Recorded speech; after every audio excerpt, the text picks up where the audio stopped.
Dios y ayuda, Dios y ayuda. Que la corrupción haya pasado a ocupar el segundo puesto en la preocupación de los españoles en los barómetros del CIS. Y dirán ustedes, ¿cómo es posible? ¿Es que son coriáceos los españoles? ¿Son como sus cangrejos? No. Es que entre la corrupción y la ciudadanía están los medios. Y para eso se cambió la ley de Radio Televisión Española y para eso se controlaron los medios, para que cuando salga un caso de corrupción se hable de Chiquititi no sé qué o de la señora no sé cuántos que se ha quedado embarazada por sus coyundas con una oruga. Ese es el panorama al que se refería prudentemente el señor Rubalcaba.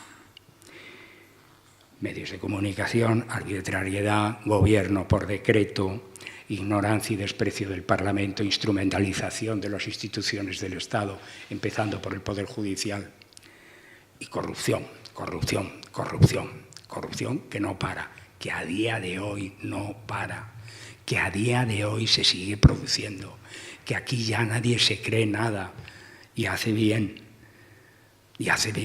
porque mañana nos podemos enterar de otra tropelía. En ese sistema, la oposición se cayó con ella y con Y. Se cayó, no existió. Ni una vez se planteó una moción de censura, ni una vez. El señor Rubalcaba, arrebatado por su sentido cardenalicio de la existencia, estaba dispuesto a firmar todo tipo de pactos con el gobierno del PP, pretextando que eran pactos de Estado y que por lo tanto estaban al margen de las contiendas políticas. Resultado, una mayoría absoluta que además no tenía oposición.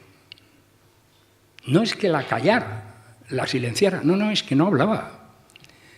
Es que no hablaba. Y no solamente no hablaba, sino que acabó siendo cómplice. ¿Cómo? Ayer mismo el señor Rubalcaba, presentando un libro del exministro García Margallo, con el que dice que no está de acuerdo, aseguraba que él ya había avisado a Rajoy del problema de Cataluña.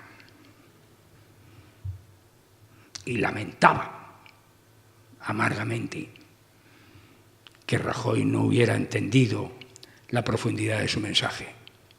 Yo no sé si lo entendió o no lo entendió, pero lo que sí sé es que él y Rajoy se pusieron de acuerdo para elaborar un proyecto de ley de seguridad nacional que no hacía ninguna falta y que inmediatamente hubo que justificar diciendo que, ojo, es una ley de seguridad nacional copiada de la de los norteamericanos, pero que no tiene nada que ver con Cataluña. Justo de eso se trataba. Porque lo único que preocupaba al señor Rubalcaba, si es que algo le preocupa, era Cataluña.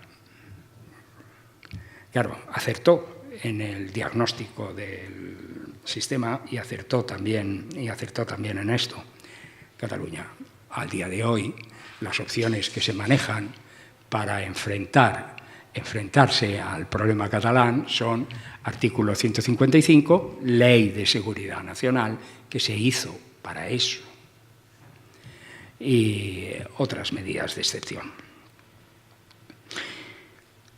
Específicamente, puesto que estamos en un curso de este tipo, ese gobierno de mayoría absoluta con estas prácticas, tolerada por esta oposición, por llamarla de alguna manera,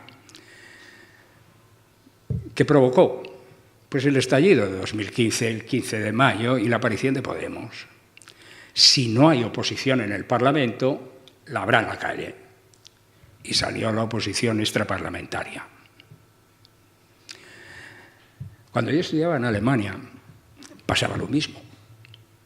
Se reproducen las cosas.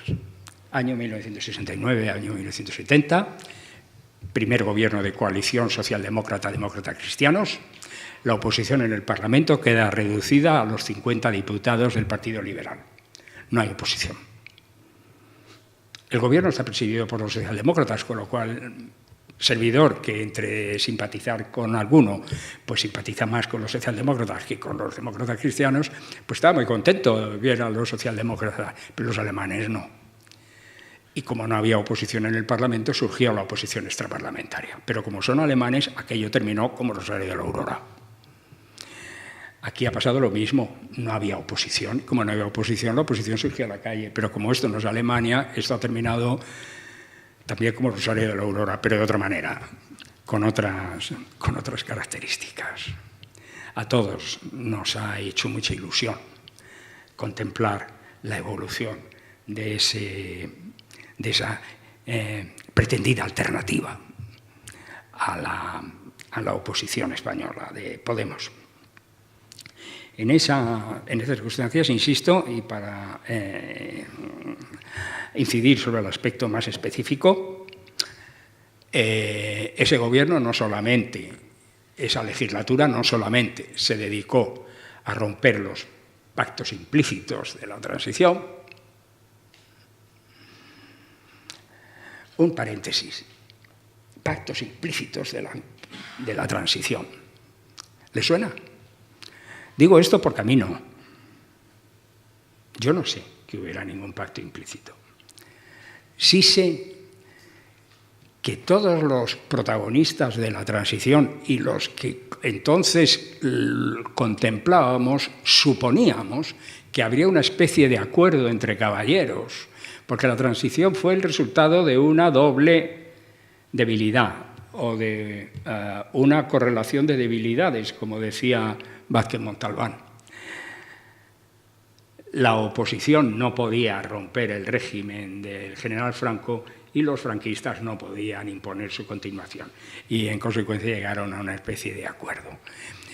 En ese acuerdo se entendía que, igual que la oposición renunciaba a algunos de sus más queridos valores, como, por ejemplo, la sustitución de una monarquía que debía su origen a que arrancaba su legitimidad del golpe de Estado del 18 de julio, sustitución de la monarquía por una república y cosas por el estilo, igual que la oposición renunciaba a su programa máximo y al mediano y aparte del mínimo, la derecha franquista, posfranquista, neofranquista o retrofranquista, o como quieran ustedes llamarlo, porque de eso no hemos salido, también aceptaría algún tipo de concesión. No se me ocurre ninguno mejor que decir, hombre, confiamos en que ustedes no restaurarán el franquismo. Yo creo que a eso se refiere. Lo que ha sido los 3 gobiernos del Partido Popular han sido una paulatina restauración del franquismo. Claro que sí, claro que sí. Y una paulatina restauración del franquismo que además tiene un punto gracioso. Restauración de lo que les interesa, de lo que no les interesa no, porque aunque parezca mentira, quienes estudiamos el estado del bienestar sabemos que en España, nos guste o no nos guste, una parte importante del estado del bienestar viene del franquismo. La seguridad social, el seguro obligatorio de enfermedad y un montón de circunstancias. También venían de antes, pero el franquismo se mantuvo.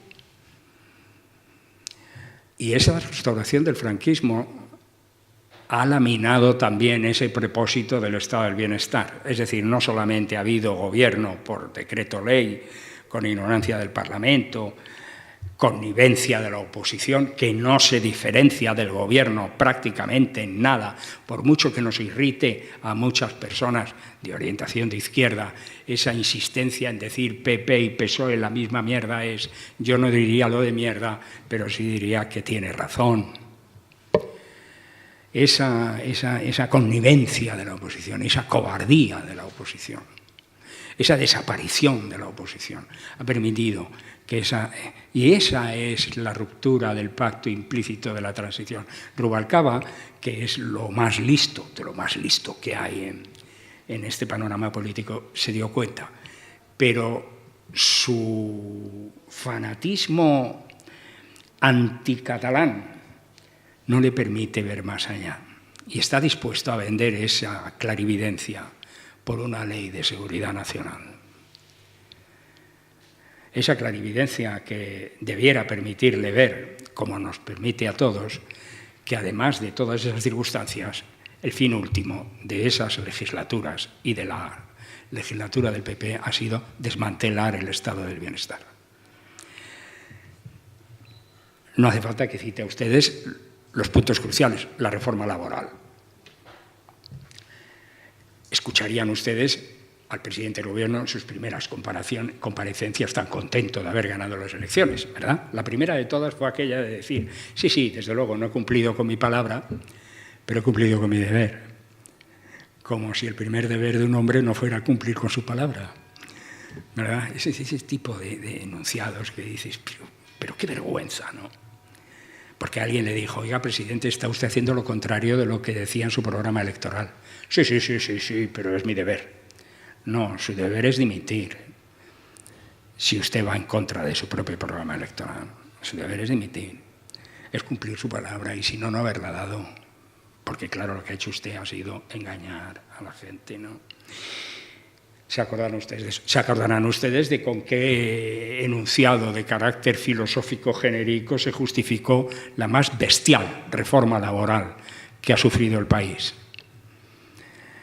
Que ha llevado a un paro juvenil del 50%, entendiendo por lo demás que el otro 50% está empleado en condiciones que frisan en la esclavitud. Porque además penaliza a los que se quedan, porque la finalidad de todo esto es que la gente se vaya. Cuando yo estudiaba en Alemania, perdonen que me remita, pero a veces uno tiene que hacer estas cosas, me dolía profundamente en los años finales de los 60, primeros de los 70, ver que mis compatriotas estaban limpiando los retretes de toda Europa. Los italianos también, los portugueses, los yugoslavos, los turcos y los españoles. Me dolían todos, claro, pero más los míos. Está volviendo a pasar. La única diferencia, claro, es que ahora quienes realizan esos trabajos son todos licenciados universitarios. La generación mejor formada de la historia de España está siendo explotada en beneficio de los otros países europeos por una política de reforma laboral del gobierno, de reestructuración de las relaciones laborales, que ha hecho trizas el sistema de protección jurídica del trabajo en España. Trizas. Con algún colega catedrático de Derecho del Trabajo he hablado, al que le he gastado la hora de decir, os han dejado sin asignatura, hermano. Os han dejado sin asignatura. El premio a esto fue nombrar presidente del Tribunal Constitucional precisamente al responsable de esto.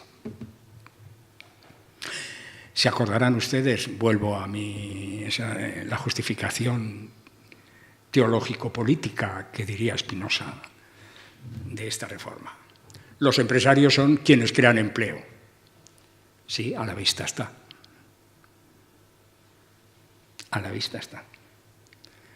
La tasa de paro sigue siendo el doble de la... Sin embargo, el señor presidente del Gobierno, cuando aspiraba a derrocar al presidente Zapatero, se hizo una fotografía que es otra vergüenza frente a las oficinas de empleo, asegurando que cuando ellos llegaran, 2 años, resolverían el problema del paro. Es posible que eso sea verdad. Es posible que los empresarios creen empleo. Yo creo que no. Yo creo que eso es falso. Pero nos llevaría mucho tiempo debatir sobre eso. ¿Vamos a aceptar la posibilidad? ¿Cómo se justifica entonces que el paro siga siendo el mismo en unas condiciones, además, de protección de los desempleados que dan vergüenza? En una situación de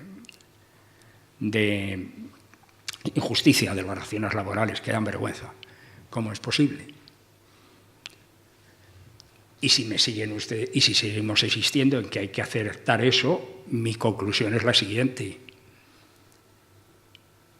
¿Qué clase empresarial tiene este país que no cumple con la obligación que, según parece, le compete?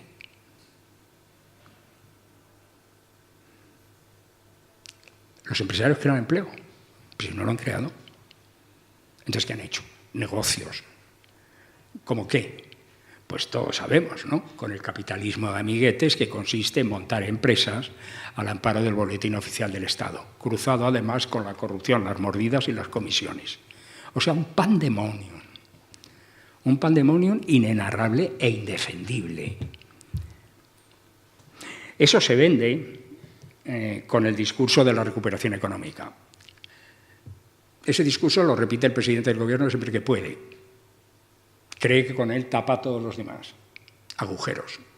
No hay manera de enterarse de la recuperación económica, porque otra de las características de ese Gobierno no es solamente que haya ignorado el Parlamento en cuanto a control del Gobierno, es que además ha ignorado simple y llanamente el poder de la estadística, la verdad y la sinceridad. La política del Gobierno es la política de la posverdad.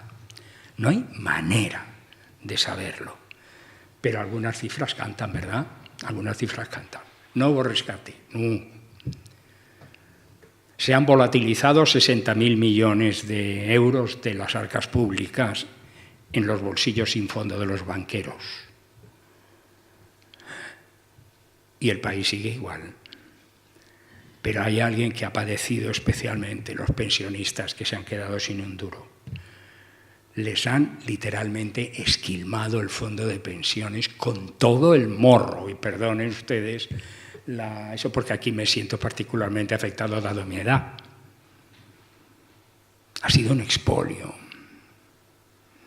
No entiendo por qué los jubilados, que son 7 millones de personas, no montan un partido político que acabaría ganando las elecciones por goleada, claro. Yo le tengo un nombre, incluso lo he copiado de un partido que existió en un momento determinado, el partido de los panteras grises. Monten ustedes un partido de panteras grises y defiendan sus intereses. Pero ya se sabe que los jubilados es gente con poca potencialidad política. Tanto más duele, entonces, una entrevista que invito a ustedes a volver a ver, un debate entre el señor Rubalcaba y el señor Rajoy en televisión, el único que hubo antes de las elecciones de 2011, donde el señor Rajoy dijo que él iba a recortar todo, iba a meter las tijeras en todo, excepto en la sanidad, la educación y las pensiones. Y encima se permitió el lujo de arrancar algunas lagrimitas del auditorio diciendo, ¿por qué los mayores son quiénes? Serán los suyos, porque los de los demás no. Y cuando digo esto, sé muy bien lo que estoy diciendo, porque al final la política es el debate sobre los intereses generales, que incluye los particulares, porque los generales no son otra cosa que la suma de los particulares, ¿verdad que sí? La ley de dependencia no es financiable, no se ha financiado. Los dependientes mueren sin las subvenciones que les corresponden. No hay dinero para los dependientes. Pero el señor padre de Rajoy, que es dependiente total, vive en la Moncloa, con cargo a los presupuestos generales del Estado. Un dinero que no hay para los demás, pero sí para él. Esto dibuja un sentido de la ética, de la moral, de la decencia, que no merece más comentario. Así que, con todos esos datos que ciertamente invocan el concepto de la posverdad como forma de gobernación del país, piensen ustedes en los servicios públicos, sanidad y educación. La sanidad está siendo privatizada a ritmo de cha-cha-cha. De la educación pública no hablemos. Mientras los dineros de la Comunidad de Valencia se iban en aeropuertos sin aviones, en museos sin obras de arte, en Fórmulas 1 para que este individuo se diera vueltas en Ferraris, los niños iban a clase en barracones, porque la enseñanza pública no se atiende, se atiende la privada. La privada ideológica y confesional, y que además se pare por sexos, porque aquí nadie se corta un pelo, nadie. Y sí, ¿no? ¿Qué le vamos a hacer? Esa es la verdad, ¿no? Y esta es la... Todo esto lo pueden ustedes a fin y al cabo nuestra función como científicos sociales es encontrar fórmulas teóricas que expliquen la casuística, lo entienden ustedes como una forma de gobierno y gestión de los recursos públicos, de los servicios públicos, muy clara.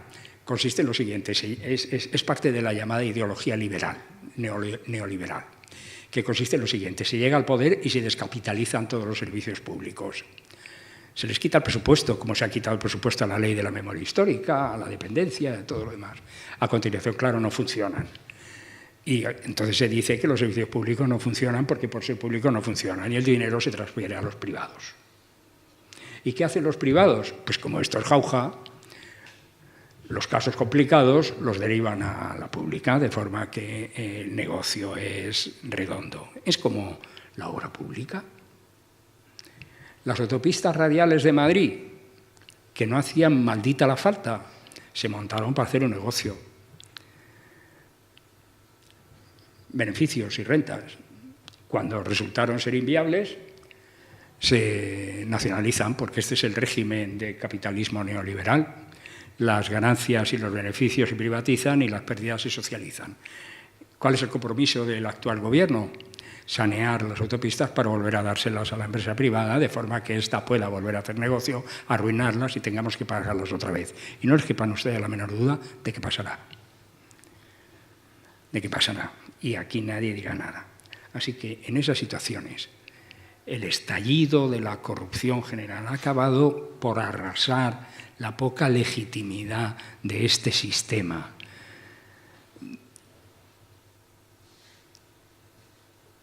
Basado en un país al que algún juez, y lo digo para refugiarme detrás de las togas, como otros hacen lo mismo, considera una asociación de malhechores, una asociación para delinquir. No lo digo yo, lo dicen los jueces, que tienen imputado al propio partido. Parece raro, ¿eh? Y sorprendente, ¿verdad? Pero echen ustedes una mirada al mundo civilizado y vean ustedes en qué otro país del mundo gobierna, por mayoría absoluta, ahora con una muleta de la oposición, un partido imputado en procesos penales, dirigido por un presidente sospechoso de prácticas inmorales, cobrar sobresueldos en B, y con 900 encausados. Si encuentran ustedes otro país igual, les prometo a ustedes que les invito a un café. A más no me llega porque los salarios nos los tienen congelados desde hace más de 6 años, porque ya empezaron a congelarlos los otros genios. Son los otros genios los que empezaron a abrir la veda de congelar las pensiones, congelar los salarios, etcétera, etcétera. Todo eso sí, a diferencia de estos, diciendo que se les partía el corazón. A estos no se les parte el corazón porque no lo tienen. Y en todo esto, y termino porque ya me estoy pasando, añaden ustedes el estallido catalán. ¿Y qué les voy a decir? Si estamos en este momento viendo por dónde nos van a caer los cascotes. ¿O no tiene el país otra cosa que hacer que mandar la Guardia Civil a registrar imprentas? Imprentas. ¿No tiene el país otra cosa que hacer que prohibir actos públicos pacíficos, por repugnante que pueda ser su objetivo? Pero llegan ustedes al extremo de que ese acto del día 17, que ha sido prohibido por un juez que tiene una biografía, digamos, militante de derecha extrema, para entendernos. Ese acto prohibido, en claro pisoteo de la libertad de expresión, tiene un contraacto convocado por la Falange. Fuera separatistas de Madrid, con el propio cartel del acto. Ese está permitido. Pues si es que yo no sé si merece la pena seguir hablando realmente, ¿no? O espera uno que haya un milagro, un milagro, un milagro. Y espera uno que en esta avalancha de represión a la que se ha sumado la oposición, el señor Sánchez, que venía diciendo cuando ganó tan felizmente, cosa de la que yo personalmente me felicité mucho, claro, porque la alternativa era de echarse a temblar, por faralaes y sevillanas, pero de temblar. El señor Sánchez, que empezó diciendo que había que buscar una solución política a Cataluña, respalda 100% las medidas del Gobierno. Es decir, no hace falta ni siquiera hacer un gobierno de salvación nacional.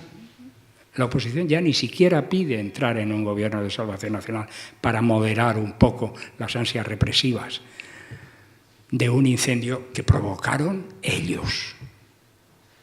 Ellos. El mismo presidente que hoy dice que el referéndum del 1 de octubre no se va a celebrar, seguro que con la misma capacidad profética de cuando dijo que no se iba a celebrar el 9 de noviembre, el mismo presidente del Gobierno, sin reconocer ningún tipo de responsabilidad en el desastre organizado, ese tiene el apoyo incondicional de una oposición que ni siquiera pide entrar en el Gobierno. Y no solamente me estoy refiriendo al PSOE, me estoy refiriendo a Podemos, que ha quedado literalmente triturado por la complejidad de este problema, que los que tenemos unos años, ¿verdad, Andrés?, sabemos que es muy duro, muy antiguo, muy duro. Es una cruz que hemos llevado a nuestro país y que al final nos va a caer sobre la cabeza. Y esa amalgama de confluencias, itinerancias y mangancias de todo tipo y color mantiene una actividad, una actitud que suele decirse de calculada ambigüedad, aquí sobra el calculada, de ambigüedad casi intrínseca, que en el fondo lo que hace es apoyar también al Gobierno. Aquí no hay en ese grupo más que dos posiciones claramente identificadas con su ideario original.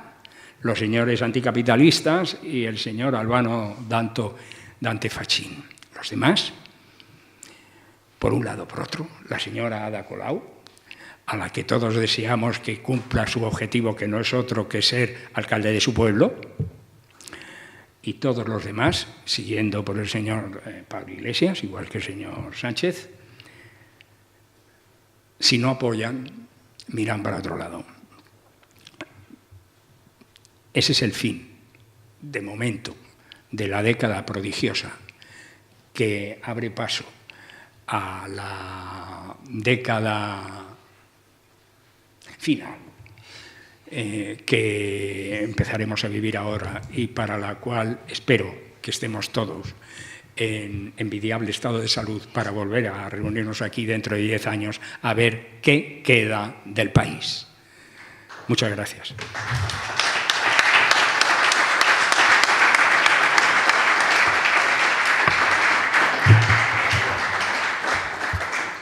Muchas gracias, profesor Cotarelo, por esta visión tan poco apocalíptica y ligeramente crítica de esta década, en la que, como seguro que hay más preguntas, pero si no hubiera, en la que a mí me faltaría escuchar su opinión sobre, aunque algo adelantado, sobre los nuevos partidos políticos, sobre la decepción que ha supuesto los movimientos post-15M, entre ellos Podemos, pero también Ada Colau, también Manuela Carmena, también Compromís. ¿Por qué eso que parecía la regeneración no ha llegado a culminar? Pero prefiero dar primero palabras al público, que son los protagonistas. ¿Alguien? Casualmente, perdón. Sí, Asu. Me ha gustado, Ramón, mucho su exposición. Casualmente, esta es la pregunta que tenía yo preparada. La de los partidos emergentes. ¿Tienen posibilidad de poner en práctica todo aquello que surgió de aquel tumultuoso mayo? ¿O no va a haber posibilidad de que lo pongan en marcha?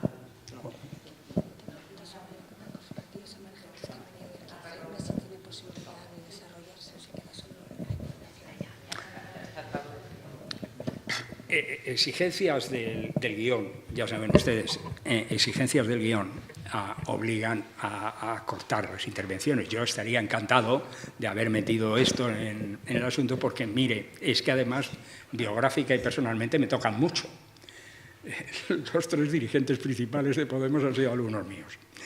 Y, claro, fui director de la tesis de Monedero, di clase y mantuve buena amistad con el señor Iglesias y di clase al señor Errejón y mantuve amistad durante 2 años. Fue alumno mío 2 años, el segundo voluntario.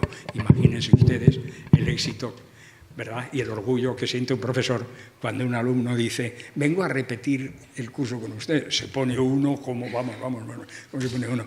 O sea que sí, los ayudé en un primer momento, hasta que ellos prescindieron de mí, que yo de ellos no. Estuve en La Tuerca, estuve en Foro Apache. Colaboré desde el primer momento porque me creí, o si quieren ustedes decir, bueno, usted es muy listo, pero como buen perro viejo tiene usted sus trucos y tal. Usted dice que creyó, pero usted lo que trataba era de manipular a los chicos. Bueno, pues de acuerdo, díganlo, que si no me importa, ¿no? La idea mía era, hombre, puede articularse una izquierda sana en nuestro país entre el acartonamiento de los comunistas anguitianos que no tienen otro objetivo en la vida que los socialistas muerdan el polvo, como sea, ¿verdad? Aunque sea al precio de garantizar que el PP dure toda la eternidad, y los socialdemócratas, que son unos caguetas. Entonces, entre medias puede haber esa vieja ilusión que tenemos siempre los viejos guerreros de la nueva izquierda, que le hemos dado, que hemos dado a innumerables revistas. The New Left Review nació en los años 50 con esta misma ambición, ¿no? Una nueva izquierda, vieja ilusión. De esa nueva izquierda, de la New Left Review, podría decirse lo que un amigo mío, perverso y cruel, decía de don Javier Pradera, con mucha mala uva, que no se la merecía el pobre Javier, pero lo decía y tenía gracia. Decía, uy, Javier, sí, es un chico que a los 25 años prometía mucho y a los 70 también promete mucho. Pues claro, New Left Review, pues sigue llamándose New Left Review, pero es que los fundadores ya se han muerto a mojamaos. Claro, esa es la ilusión. ¿Y qué ha sucedido? Pues ha sucedido que, una vez más, tertius non datur. No hay punto centro, no hay tercera izquierda. Al final, estos se han decantado parte por el viejo comunismo representado por Anguita y los diehards estos del viejo Partido Comunista, y parte se han echado un poco más del lado socialdemócrata, pero no se atreven a enseñar los dientes, que es lo que le pasa al bueno de Íñigo, que se ha quedado dentro esperando que acaben de darle la somanta que le espera, porque si ellos mismos si lo hemos hablado muchas veces, hombre, yo decía, vosotros sois los bolcheviques y estos son los mencheviques. Y fíjate, los bolcheviques y los mencheviques. Lo único gracioso de todo esto es que los trotskos se han mantenido y ahí están en alianza. Pero, claro, esto apunta a otro aspecto. Esto nació con un discurso justificativo que todos hemos oído. Fementido se dice, ¿no? Fementido, sí. Fementido bipartidismo, que todo lo corrompía. Quienes hemos estudiado los partidos políticos en Occidente sabemos que el bipartidismo no es ni mejor ni peor que el multipartidismo, depende de las tradiciones culturales y cultura política de los pueblos. Hay democracias antiquísimas que han funcionado bastante bien con bipartidismo. Inglaterra, por ejemplo, que bipartidismo peculiar, pero los Estados Unidos, en fin. El bipartidismo no tiene nada intrínsecamente malo, pero ese era el punto de arranque. La raíz de la corrupción del sistema del 78 era el bipartidismo, y había que acabar con él. Había que acabar con él. ¿Y qué es lo que ha surgido? 2 partidos o semipartidos cuya función no es otra que quítate tú para que me ponga yo, para recuperar el bipartidismo con otro nombre. Y no les ha salido. ¿Por qué? Porque los otros son todavía perros más viejos que ellos. Y estos son unos zangolotinos, hombre. Estos son unos zangolotinos, no saben dónde se han metido. Claro, porque uno puede pensar de Rajoy, yo, por ejemplo, que es muy mala persona, que no tiene categoría como gobernante, que no es otra cosa que un saco de defectos, pero astucia y capacidad para sobrevivir en aguas cenagosas, toda la del mundo, hombre. Este le da 100.000 vueltas a Maquiavelo, vamos, lo deja de monaguillo.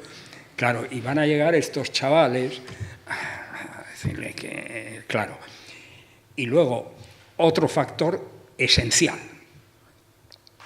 Carastos, ¿qué pasa con la izquierda?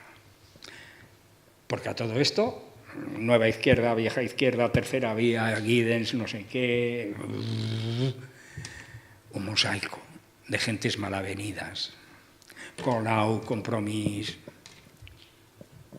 La derecha no le pasa eso. La derecha es un bloque monolítico. Tanto es así que todo el mundo dice, oiga, ¿por qué en España no hay extrema derecha? Pues si está en el gobierno. Claro, no hay extrema derecha porque toda la derecha está junta, porque no son tontos. No son tontos. Y como la finalidad de la derecha es, en este país específicamente, ordeñar la vaca, pues, hombre, siempre habrá una ubre que te toque, pero no te salgas del tiesto, tío, no seas tonto, no vayas a Vox, porque ya ves lo que te pasa, al final no te hace caso a nadie, no, tú con el mainstream. ¿Y a la izquierda qué le pasa? Pues, hombre, que es intrínsecamente